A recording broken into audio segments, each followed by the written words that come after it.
میں سمجھتا ہوں کہ آج دنیا میں موجود ہیں وہ لوگ جو یزید کے نقش قدم پر چل رہے ہیں، جو اس دور میں بھی یعنی حق اتنا برملا ہے، حسینیت اتنی علی اعلان میدان میں موجود ہے، لیکن آج بھی وہ لوگ موجود ہیں جو ابھی تک حسینیت کے مزاج کو نہیں سمجھا انہوں نے، ابھی تک یزیدیت کے دسترخوان پہ بیٹھ کر کھا رہے ہیں اور کہہ رہے ہیں کہ جناب ایران اور اسرائیل اندر سے ملے ہوئے ہیں۔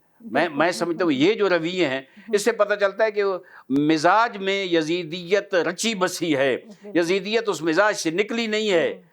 تو یہ حسینیت کو سمجھنے کے لیے پاک دل چاہیے، تقدس چاہیے باطنی، حسینیت کو سمجھنے کے لیے۔ ان لوگوں نے حسینیت کو نہیں سمجھا۔ اب بھی یزید کا جو شخص آج کے دور میں، یہ میڈیا کا دور ہے، انٹرنیٹ کا دور ہے، آج کے دور میں اگر یزید کے مظالم کو چھپانے کی کوشش کرتا ہے، یزید کے اوپر تقدس کی چادر چڑھانے کی کوشش کرتا ہے، یزید کے چہرے کے نقاب ڈالنے کی کوشش کرتا ہے، میں سمجھتا ہوں وہ سب سے بڑا خائن ہے، صرف امت کا نہیں بلکہ انسانیت کا خائن ہے۔ کہ حسین علیہ السلام نے مدینہ کربلا میں وہ کیا خوبصورت جملہ ہے جو ارشاد فرمایا تھا کہ یَقُلْ لَكُمْ دین فَكُونُوا أَحْرَارًا فِي دُنْيَاكُمْ، اگر تمہارا دین نہیں ہے کم از کم غیرت مند بن کے رہو۔ انسانی غیرت کہاں ہے جناب؟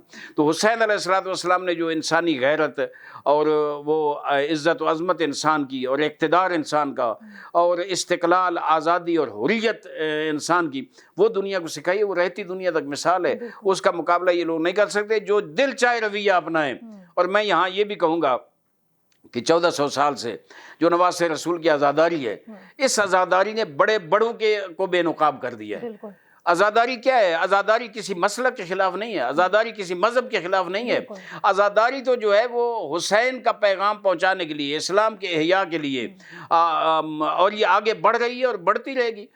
میں حکمرانوں کو کہوں گا، میں دنیا کے جو طاغوت ہیں جو حکمرانی سے جو آزاداری سے خوفزدہ ہیں ان کو بھی کہوں گا کہ آزاداری رکنے والی نہیں ہے، بے جا اپنی توانائیاں ضائع نہیں کرو۔ آزاداری وہ لوگ کرتے ہیں جو عاشق حسین ہیں اور وہ آگے ہی بڑھتے رہیں گے۔ وہ ان سے آپ نے نہیں دیکھا کہ ہر جگہ جناب وہ دہشت گردی کی گئی، آزاداریوں کو روکنے کی کوشش کی گئی، کہیں روک سکے؟ نہیں روک سکتے اور آئندہ بھی نہیں روک سکیں گے۔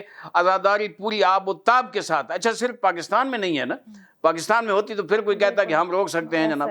آپ مختلف جناب چار دیواری کے اندر مجلس ہو تو کہتے ہیں جناب کہ یہ غیر قانونی ہے۔ میں ابھی چند دن پہلے ایک ڈی پی او صاحب کہہ رہے تھے کہ وہ چار دیواری کے اندر مجلس اگر ہماری اجازت کے بغیر کرائیں گے تو ہم ان پہ دہشت گردی کا پرچہ دیں گے۔ ہم نے کہا جی درست ہے، یزیدیت نے حسینیت خلاف دہشت گردی کا پرچہ ہی دیا تھا اور پھر کہاں پہنچے ہیں آپ؟ مقصد ہے پتہ چل رہا ہے کہ حسین کے دشمن آپ ہیں، آگے جو حسین کا ذکر کرے گا اس پہ دہشت گردی کے پرچے دیں گے۔